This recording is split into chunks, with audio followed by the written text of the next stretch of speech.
Bonjour la France sur Europe 1. Josiane Balasco, on parle un peu de féminisme, mais Josiane, est-ce que vous croyez vraiment qu'il soit facile d'être un homme, hein? Prenez Bertrand Chameroy, voilà. Depuis l'âge de 15 ans, il traîne dans son sillage une cohorte de groupies, fascinés par son aura tout en phéromones. Sa petite sueur acide et son pas chassé façon Christian Estrosi affolent aussi les garçons, les vieilles dames, les autruches, les tortues, les blattes, les poteaux télégraphiques. Même certaines voitures se déverrouillent à son passage. Il féconde n'importe qui d'un simple regard appuyé. Il fait sauter les bouchons de champagne en passant lentement sa langue sur ses lèvres. Et d'une furtive pression de l'index, il peut charger votre batterie de portable sans passer par l'adaptateur. Mais je savais pas tout ça. C'est dramatique d'avoir Bertrand dans la rédaction. Et pourtant, cet étalon, qui pourrait voir le monde comme une boîte de bonbons constamment ouverte pour lui, ne redoute qu'une chose au milieu de ses nuits tourmentées. La main glacée du flic sur son épaule, accompagnée des mots « Vous êtes un porc, vous avez été balancé, veuillez me suivre ».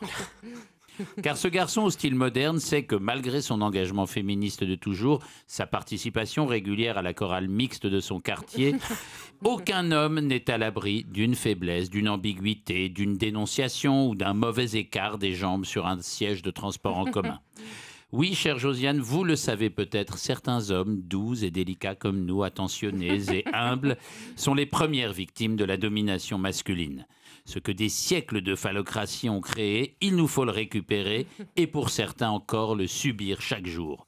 Le mythe de la virilité, le culte de la force et de l'intimidation, l'entre-soi malsain que j'appellerais l'entre-bons-hommes, tout ça fait cauchemarder certains d'entre nous, y compris lorsque nous entendons certaines femmes, nos amies, nos sœurs, proclamer de grands « je m'en bats les couilles » qui font remonter de mauvais souvenirs de vestiaire.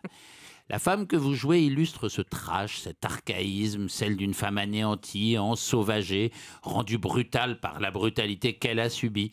La robuste patineuse Tonya Harding, star tragique auquel un super film sorti mercredi est consacré, disait qu'elle détestait le mot féminité parce qu'il ne lui évoquait que les tampons et les serviettes hygiéniques. Sa vie ressemble un peu à celle de toutes ces femmes écrasées par l'ordre viril. C'est important de dire que cette violence, cette vulgarité sont l'écho d'une souffrance, ou plutôt des souffrances millénaires que s'imposent mutuellement les genres et dont votre monologue témoigne. C'est dur, sans fioriture, âpre et hélas nécessaire. Les premiers mots de la pièce sont « les cons ». Un mot qu'on aime bien en France parce qu'il sert à désigner ses voisins. Dans cette pièce, il est le début d'une réflexion à voix haute, teintée de déchéance. Pour vous qui devez parfois prononcer ces mots dans la vraie vie, qui sont-ils, ces cons? Alors, bon, Fiona. Vaste programme. Oui, bah voilà. On a combien de temps? On est sur 30 secondes, hein, donc... On peut parler des derniers que vous avez croisés, par exemple. Non, les cons, je pense que ce sont par exemple les harceleurs sur le net, parce que maintenant c'est pas seulement dans la rue, c'est une activité à plein temps. Donc c'est des gens qui sont des pauvres gens, enfin, des pauvres types ou des pauvres femmes, je sais rien, et qui ça se traduit comme ça. Donc pour moi ça peut être des cons, mais bon, c'est très vague, c'est très vaste. Mais c'est bien déjà de les dénoncer eux, parce que commence à en avoir ras-le-bol aussi d'eux. Bon, ils vont pas débarquer dans le studio, donc on va se retrouver dans un instant sur Europe 1 avec Josiane Balasco. Non, parce qu'ils se reconnaîtront pas. Au revoir, à tout de suite.